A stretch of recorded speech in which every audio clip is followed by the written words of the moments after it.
A paz do nosso Senhor Jesus Cristo, estamos aqui hoje para mais um dia de leitura. Senhor Deus e Pai, glorificado e exaltado és o teu santo nome, Senhor. Obrigada, Pai, por mais uma vez poder ler a tua palavra, Senhor. Que este estudo, Pai, entre em nossos corações, nos ensine, nos inspire e nos direcione sempre a Ti, em nome de Jesus. Estamos lendo o primeiro livro de Crônicas, né? A gente está lendo sobre Davi. E ontem a gente viu que os mensageiros de Davi foram humilhados por Anum, rei dos dos Amonitas, né? E porque Davi mandou os mensageiros, porque ele queria usar de benevolência com Anum, porque ele era amigo de Naás, pai de Anum, né? Só que Anum interpretou mal a vinda dos mensageiros e acabou provocando uma guerra entre eles, que obviamente Davi ganhou porque Deus estava ao lado de Davi, né? E Davi era um ungido do Senhor. Então agora diversas vitórias aqui no capítulo 20. Aconteceu que no decurso de um ano, no tempo em que os reis costumavam sair para a guerra, Joabe levou o exército e destruiu a terra dos filhos de Amon.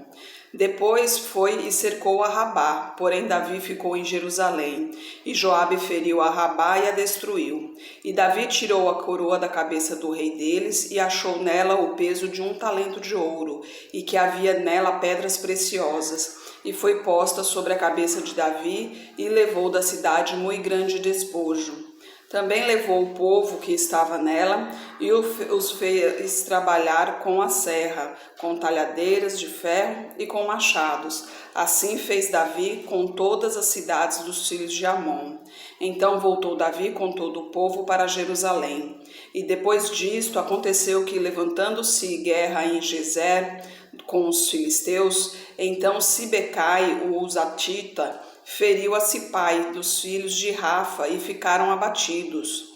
E tornou a haver guerra com os filisteus. Então Elanã, filho de Jair, feriu a Lame, irmão de Golias, o Geteu, cuja haste da lança era como órgão de tecelão. E houve ainda outra guerra em Gate, onde havia um homem de grande estatura que tinha 24 dedos, 6 em cada mão e 6 em cada pé, e que também era da raça de Rafa. E injuriou a Israel, porém Jonatas, filho de Simeia, irmão de Davi, o feriu. Estes nasceram a Rafa em Gate e caíram pela mão de Davi e pela mão dos seus servos. Aqui Deus mostrando que sempre estava com Davi, né? Contando muitas vitórias.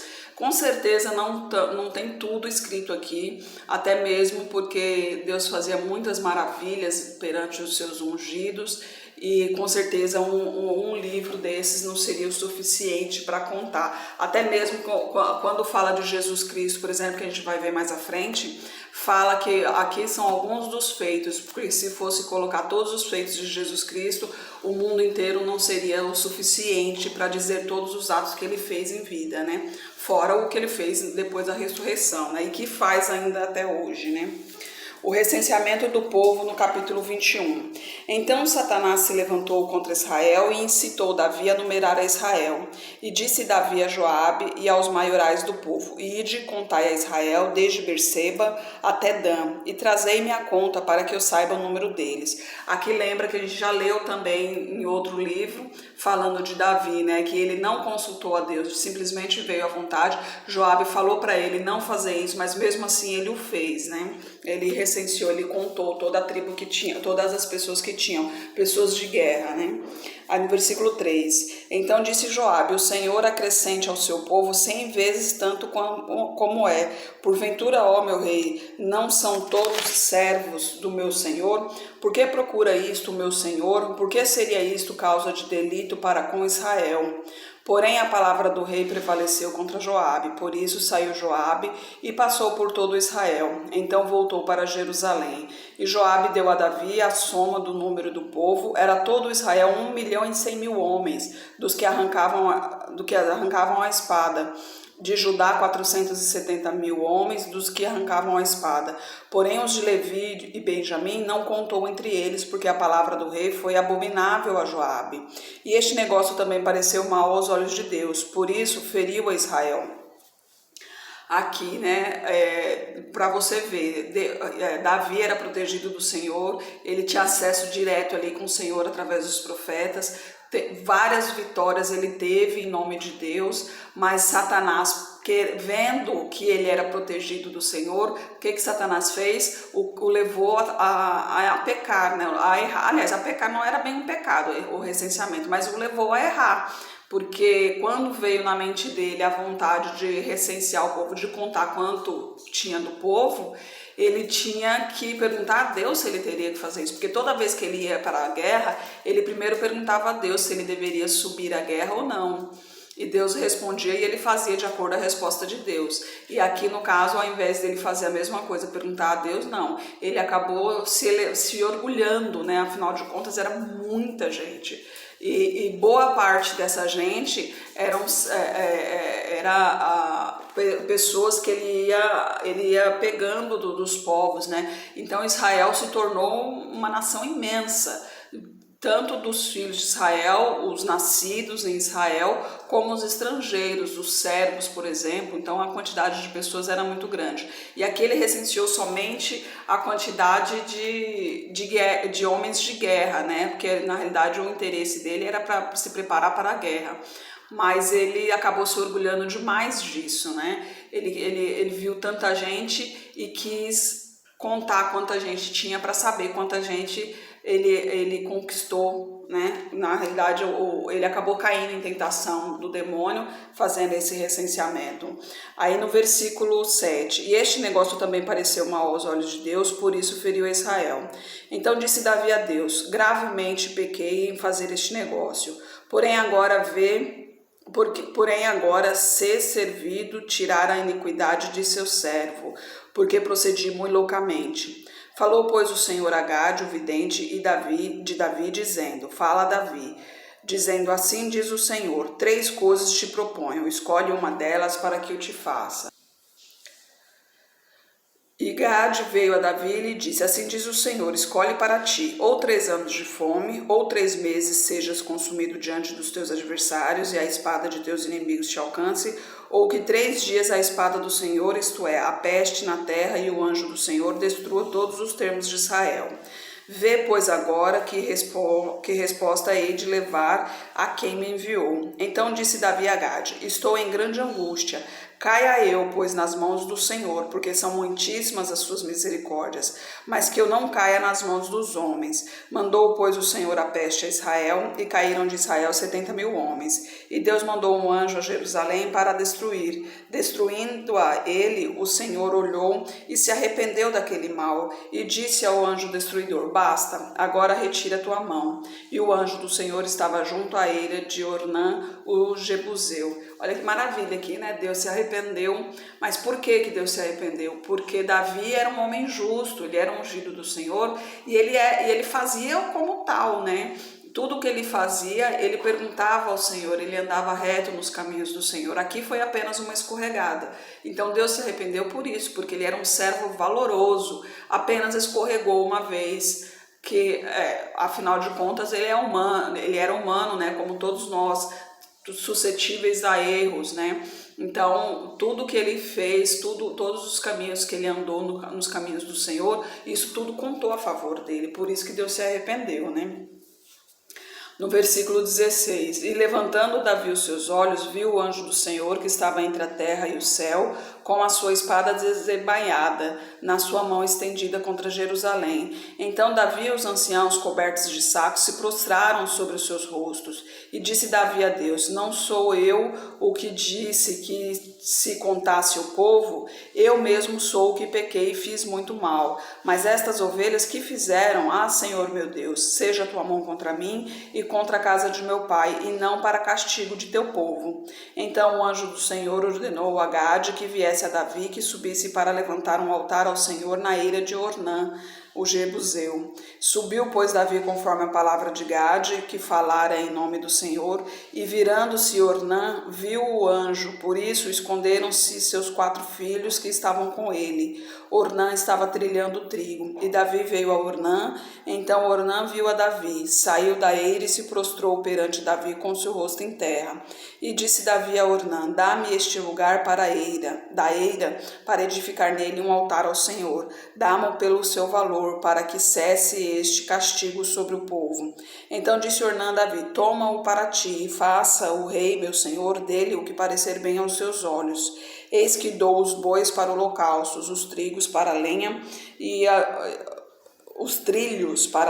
e o trigo para a oferta de manjares, tudo dou. E disse Davi a Ornã: não, antes pelo seu valor a quero comprar, porque não tomarei o que é teu para o Senhor, para que não ofereça holocausto sem custo. E Davi deu a Ornã por aquele lugar o peso de 600 siclos de ouro. Então Davi edificou ali um altar ao Senhor, ofereceu nele holocaustos e sacrifícios pacíficos e invocou o Senhor, o qual lhe respondeu com fogo do céu sobre o altar do holocausto. E o Senhor deu ordem ao anjo, e ele guardou a sua espada na bainha. Vendo Davi, no mesmo tempo que o Senhor lhe respondera na eira de Ornã, o Jebuseu, sacrificou ali, porque o tabernáculo do Senhor que Moisés fizera no deserto e o altar do holocausto estavam naquele tempo no alto de Gibeão, e não podia Davi ir perante ele consultar ao Senhor, porque estava aterrorizado por causa da espada do anjo do Senhor. Imagina só a sensação de Davi ao olhar o céu e ver um anjo com a espada embainhada, né? Ali ele viu o anjo destruidor, o anjo de Deus, que aquele destruidor ele ia realmente destruir toda Israel. Mas ele falou a Deus, falou: não, foi eu que pequei, não foi o povo, né? Então faça o que quiser comigo, com a minha família, mas o povo não merece passar por isso. Então Deus falou: tudo bem, então prepara o holocausto, faz o altar, prepara o holocausto. E quando caiu fogo do céu que consumiu o holocausto, isso foi a prova de que realmente Deus aceitou o sacrifício e perdoou a Davi pelo que tinha feito, né? Tanto que quando ele se aliviou, quando olhou novamente para o céu e não viu mais o anjo destruidor, né? Mas imagine a sensação dele. Aí no capítulo 22, preparativos para construir o templo. E disse Davi: esta será a casa do Senhor Deus, este será o altar do holocausto para Israel. E deu ordem Davi para que se juntassem os estrangeiros que estavam na terra de Israel, ordenou cortadores de pedras para que lavrassem pedras de decoração para edificar a casa de Deus. E aparelhou Davi ferro em abundância para os pregos das portas das entradas e para as junturas, como também cobre em abundância, que não foi pesado, e madeira de cedro sem conta, porque os sidônios e tiros traziam a Davi madeira de cedro em abundância. Porque Davi dizia: Salomão, meu filho, ainda é moço e tenro, e a casa que se há de edificar para o Senhor se há de fazer magnífica em excelência, para o nome e glória em todas as terras. Eu, pois, agora lhe prepararei materiais. Assim preparou Davi materiais em abundância antes da sua morte. Então chamou a Salomão, seu filho, e lhe ordenou que edificasse uma casa ao Senhor, Deus de Israel. E disse Davi a Salomão: filho meu, quanto a mim, tive em meu coração o propósito de edificar uma casa ao nome do Senhor meu Deus. Porém, veio a mim a palavra do Senhor, dizendo: tu derramaste sangue em abundância e fizestes grandes guerras. Não edificarás casa ao meu nome, porquanto muito sangue tens derramado na terra perante mim. Eis que o filho que te nascer será homem de repouso, porque repouso lhe hei de dar de todos os seus inimigos ao redor. Portanto, Salomão será o seu nome, e paz e descanso darei a Israel nos seus dias. Ele edificará uma casa ao meu nome, e me será por filho, e eu lhe serei por pai, e confirmarei o trono de seu reino sobre Israel para sempre. Agora, pois, meu filho, o Senhor seja contigo. Prospera e edifica a casa do Senhor teu Deus, como ele disse de ti. e o Senhor te dê tão somente prudência e entendimento e te instrua acerca de Israel, e isso para guardar a lei do Senhor teu Deus. Então prosperarás se tiveres cuidado de cumprir os estatutos e os juízos que o Senhor mandou a Moisés acerca de Israel. Esforça-te e tem bom ânimo, não temas, não tenhas pavor. Eis que na minha opressão prepararei para a casa do Senhor 100.000 talentos de ouro, 1.000.000 de talentos de prata e de cobre, e de ferro que não se pesou, porque era em abundância. Também madeira e pedras preparei, e tu suprirás o que faltar. Também tens contigo oficiais mecânicos em multidão, cortadores, artífices em obras de pedra e de madeira, e todos os homens que são peritos em toda sorte de obra. Do ouro, da prata, do cobre e do ferro não há conta. Levanta-te e faze a obra, e o Senhor seja contigo. E Davi deu ordem a todos os príncipes de Israel que ajudassem a Salomão seu filho, dizendo: porventura não está convosco o Senhor vosso Deus e não vos deu repouso ao redor? Porque entregou na minha mão os moradores da terra, e a terra foi sujeita perante o Senhor e perante o seu povo. Disponde, pois, agora o vosso coração e a vossa alma para buscardes ao Senhor vosso Deus, e levantai-vos, edificai o santuário do Senhor Deus, para que a arca da aliança do Senhor e os vasos sagrados de Deus se tragam a esta casa, que há de edificar ao nome do Senhor. Aqui eu tinha dito antes que Davi não fez o templo por causa de Betseba, né, que ele tinha preparado, tinha feito tudo para que Urias morresse na guerra, mas na realidade não foi por isso, na realidade foi por todas as mortes que Davi fez. Ele era um homem de guerra, né, ele teve muitas guerras, então na sua mão tinha muito sangue, então por isso que Deus não o permitiu de construir o templo do Senhor, mas prometeu a ele a descendência dele, que Salomão, seu filho, faria, né? Então Davi já deixou tudo preparado, né? Todos os materiais ele tinha em abundância para quando Salomão fosse construir o templo, né? E amanhã a gente continua. Ele já deixou, inclusive, preparou o próprio Salomão, né? Conversou com ele, que Salomão ainda era muito jovem, mas conversou com ele, explicou tudo, que realmente que Deus iria dar descanso para ele, para que ele pudesse exaltar o nome do Senhor, fazendo um templo para o Senhor ali, né? E amanhã, amanhã Davi nomeia Salomão como rei. Senhor Deus e Pai, glorificado e exaltado és o teu santo nome, Pai.